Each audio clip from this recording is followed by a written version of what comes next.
Lembar demi lembar kalender kita lewati, susah dan senang selalu kita nikmati. Sejauh apapun hubungan yang kita lalui, di mata orang tua hubungan tak diakui. Kita perlu solusi untuk dapat direstui. Tekad kita miliki, satukan dua sisi, kesampingkan emosi berdasarkan birahi. Pemikiran labil yang kan berujung di aborsi. Gak mungkin selamanya status kita pacaran, tiap ketemuan selalu di jalanan.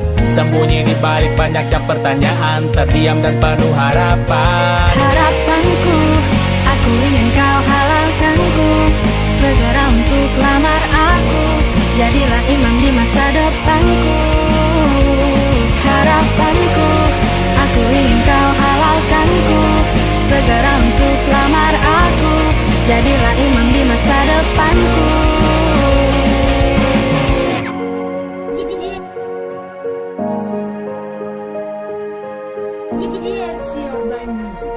Yeah baby, first to kita berdua tahu yang orang tua mau. Beri aku waktu yang tepat untuk merayu. Jangan lagi kau meragukan, semua akan aku lakukan.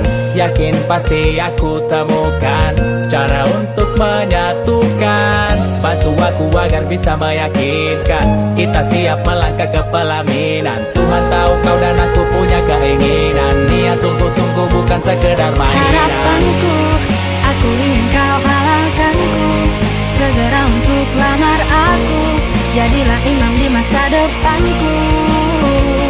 Harapanku, aku ingin kau halalkanku, segera untuk lamar aku, jadilah imam di masa depanku.